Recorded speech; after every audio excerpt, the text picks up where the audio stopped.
Driver था उसने अपनी सिस्टर को फोन किया कि उस दिन रक्षाबंधन था।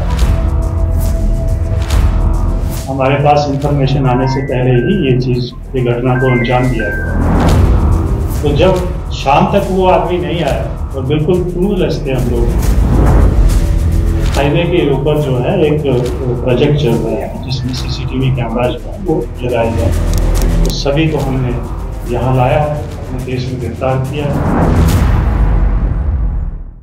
नमस्कार, ट्रांसपोर्ट टीवी में आपका स्वागत है। मैं हूं असलम कुरैशी, आप देख रहे हैं ब्रेकिंग न्यूज। बहन को राखी बांधने जा रहा था ड्राइवर, पर नहीं हुआ सपना पूरा। रास्ते में क्या हुआ ड्राइवर के साथ, पुलिस ने अंतर्राज्य दरिंदों का किया खुलासा। दोस्तों, जम्मू के ड्राइवर थे मंगल सिंह जो बाजाल्टा में रहते थे। रक्षाबंधन का त्योहार आया। रक्षाबंधन के त्योहार पर अपने बहन से राखी बंधाने के लिए निकले थे जरूर, अपने सफर से वापस आ रहे थे, लेकिन इस दौरान इनके साथ कुछ ऐसी हैवानियत, कुछ ऐसी दरिंदगी हुई कि अपने घर ही नहीं पहुंच पाए, लापता हो गए। जी हाँ, परिवारजनों ने बताया कि लगभग 5 दिन से जब उनकी कोई खबर नहीं आई, तब 19 अगस्त को जाकर उन्होंने रिपोर्ट लिखवाई। गुमशुदगी की रिपोर्ट दर्ज करवाई गई, लेकिन मामला कुछ ऐसा था जिसके बारे में सुनकर आपके भी होश उड़ जाएंगे। ये ड्राइवर गुम भी हुआ, इसका अपहरण किया गया और उसके बाद हैवानियत की सारी हदें पार कर दी गई। क्या क्या हुआ इस ड्राइवर के साथ बताएंगे, लेकिन आगे बढ़ने से पहले आपको बता दें, हादसे के बाद अगर चाहिए वकील, करवानी हो बेल या सुपरदारी में चाहिए मदद, तो ट्रांसपोर्ट मॉल लेकर आया है आपके लिए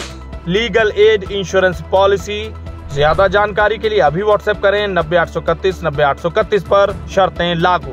तो चलिए आपको अब बताते हैं डिटेल में कि इसके साथ हुआ क्या। दरअसल ये कई दिनों से गायब हुए, मामला दर्ज किया गया और उसके बाद छानबीन की गई। Jammu senior superintendent of police Joginder Singh ने कहा कि 19 अगस्त को उनके कटरा से घर नहीं लौटने पर गुमशुदगी की रिपोर्ट दर्ज कराई गई थी। ये सूचना पाते ही मामले को गंभीरता से लेते हुए लगभग 4 से 5 टीमें बना दी गयी। वो टीमें बना करके इनको ढूंढा गया। 19 अगस्त को रिपोर्ट दर्ज करवाई गई, टीमें इधर उधर कर दी गई। एक टीम को किसी गाड़ी के पीछे लगा दिया गया जब ये पता लगा कि यहाँ शायद अपहरण हुआ है। 21 अगस्त को सीसीटीवी फुटेज के आधार पर ये पता चला था कि चालक को उसके वाहन के साथ अपहरण कर लिया गया है। उसके बाद ये सारा कुछ होना शुरू हुआ। कई टीमें बना दी गई, अलग अलग जगह पर भेजी गई। कोई IT की टीम, कोई टेक्निकल टीम, किसी को गाड़ी के पीछे लगा दिया गया। SSP ने बताया कि पुलिस टीमों ने विभिन्न स्थानों से सीसीटीवी फुटेज एकत्र किए, यानी कि उन्हें इकट्ठा किया और उनका विश्लेषण किया। साथ ही कॉल डेटा रिकॉर्ड किया और कटरा के होटल रिकॉर्ड भी इकट्ठे किए। जब कार्रवाई के लायक सुराग मिल गए, उसके बाद एक पुलिस टीम हरियाणा के सिरसा गई। जब उनके हाथ ये लगा कि कुछ है हरियाणा की तरफ, तो वो हरियाणा की तरफ गए। वहाँ पर स्थानीय पुलिस और काउंटर इंटेलिजेंस यूनिट की सहायता से, यानी उनकी मदद से कई स्थानों पर छापे मारे गए। उसके बाद क्या हुआ वो भी बताएंगे, लेकिन स्क्रीन पर चल रहे इन चेहरों को देखिए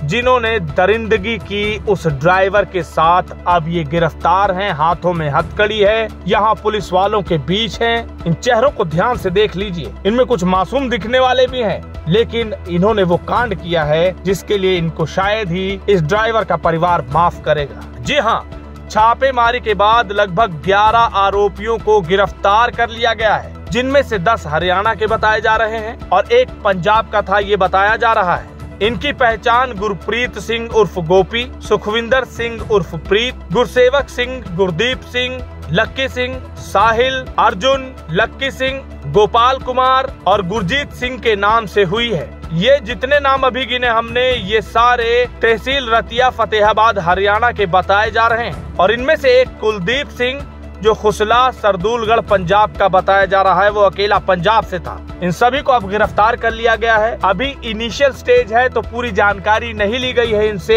हालांकि ये अंतर्राज्य गैंग है जो इस तरह का काम किया करता था। खुलासा किया है पुलिस वालों ने कि इन्होंने अपहरण के बाद उन्हें मार के कश्मीर के एक जंगल में फेंक दिया। जी हाँ, बाजाल्टा के पास उनकी बेरहमी से हत्या कर दी गई थी। ये पुलिस वालों ने बताया कि पूरी साजिश रच के इस गिरोह ने इस कैब चालक का अपहरण किया था और उसके बाद उसकी हत्या कर दी, उसके शव को ठिकाने लगा दिया। जी हाँ, 23 अगस्त को बाजाल्टा के पास जम्मू और कश्मीर फॉरेस्ट से शव बरामद किया गया और बरामदगी के बाद उसके परिवार को सौंप दिया गया। ये पूरी जानकारी पुलिस वालों ने दी है। तभी कहते हैं ना, ड्राइवर होना आसान नहीं है, रोड पर निकलना आसान नहीं है, क्योंकि आप घर से निकलते तो हैं, लेकिन ये पता नहीं होता कि वापस आएंगे या नहीं। यहाँ पर भी कुछ ऐसा ही हुआ। हालांकि आगे पुलिस जांच कर रही है और किस किस के तार जुड़े हैं ये ढूंढ रही है, लेकिन फिलहाल के लिए यही रिपोर्ट उन्होंने सामने की है। इस वीडियो को देखकर आपके क्या विचार हैं कमेंट सेक्शन में लिखकर जरूर बताइएगा। अगर आपने अभी तक हमारा YouTube चैनल सब्सक्राइब नहीं किया है तो चैनल को सब्सक्राइब कर लें। फेसबुक और ट्विटर पर भी आप हमें फॉलो कर सकते हैं। ट्रांसपोर्ट टीवी देखने के लिए धन्यवाद।